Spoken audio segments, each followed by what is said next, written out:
You're probably familiar with a lot of North Carolina's cultural traditions, like the pottery we just saw, or pit-cooked barbecue and bluegrass music. But are you also familiar with clamshell jewelry, gourd masks, and pinecone patchwork? As producer Clay Johnson shows us, it's the goal of the North Carolina Folklife Institute to make sure these traditions and others live on. So, Mr. Hayes Allen Locklear, thank you for interviewing with me today. Evan Hatch is a folklorist for the North Carolina Folklife Institute. I consider a folklorist's primary job is to work as an advocate for traditional art forms. That's why he's documenting the traditional art forms of Lumbee and Tuscarora Indians in Cumberland, Hoke, Robeson, and Scotland counties.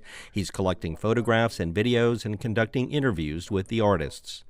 We're talking about people who, from nothing, from a gourd, from a scrap of fabric, from a piece of wood, create from the bottom up the mastery of these materials. They create their artwork from nothing, essentially. Like the nothing Ricky Jones digs up, he's resurrecting his people's roots with the local swamp roots he carves into pipes. The majority of our people, this is what they would have. They would have the broadroot pipe instead of the stone pipe. Jones does use stone, soapstone. He carves it into sculptures like this bowl. Once you begin working on something, it comes alive, you know. And he makes wampum. It's jewelry cut from clamshells. All hand cut, piece by piece. Tammy Jones cut this mask from a gourd and added feathers and a turtle shell. She says the mask symbolizes the radicalism that can lead to positive change. We try to tell the story of our people, or how someone has had an impact upon our people, so that we can let you know who our people are through our artwork. This artwork is called a pinecone patchwork. These patchworks are usually made from scraps of cloth, but Hayes Locklear made this one from pieces of ribbon. It mimics the pattern on the bottom of a longleaf pinecone. So this little point is the most important thing, and that's where it comes from right here. And it also, if you notice, it also swirls. The design swirls like the bottom of the pine cone. It swirls as well. And if it doesn't swirl, it's not done right. Who is Henry Berry Lowry? Henry Berry Lowry was born in the 1800s. Hatch says interviews with artists like these help him gather the stories behind the art, the stories of people and their communities. In every county, in every culture in this state and every other state, there is a collective knowledge about traditions in the past. This documentation is important to artists who say their work is often forgotten, even by their own people, as old traditions give way to modern trends. It just instills pride in you that people actually recognize who you are. What he did changed the lives of Indian people. Hatch's work is funded through a grant from the National Endowment for the Arts. The North Carolina Folklife Institute plans to do this kind of documentation in all 100 counties. So it's a long project and one that changes significantly over time. Each month will feature a traditional artist. The NEA awarded the grant to the Folklife Institute, which hired Hatch.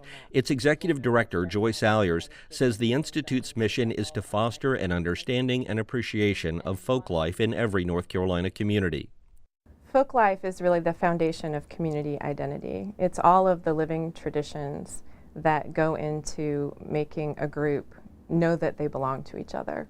The Institute has documented folklife from art to food to music to occupational traditions. It hopes to make it available on an online public database. The amount of cultural richness there is just unbelievable. I've had some of our partners in Robeson County say to me, our artists don't even think of themselves as artists. That's not a title they claim for themselves because they haven't been taught that their art counts. So just being able to document their work and tell their own story back to them allows them to see it in a different way and to recognize that their artistry is valued and important, and it's certainly an important part of the story of our state. That recognition can be a catalyst for artists to market themselves or for communities to market their work. The Institute sees it as a form of economic development. When people look at where they want to retire or relocate to or visit, they look for a place with a story, with a sense of place, with a community identity, a feeling of authenticity.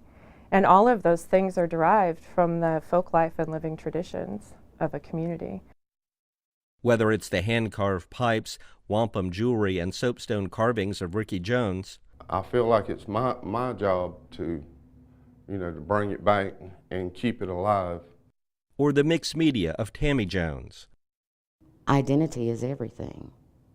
Identity for our children is everything. To keep our culture alive, to bring it back to the people who have forgotten. That's why it's so important. As important as the pinecone patchwork of Hayes Locklear. To keep you as a people, you need these things. And we need to be a people. We are part of the mainstream society, and we love it, but we also love who we are as Indian people, and we don't want to ever forget that. Or let the rest of us forget either. If it's not recorded and it's not remembered, it's going to be forgotten again.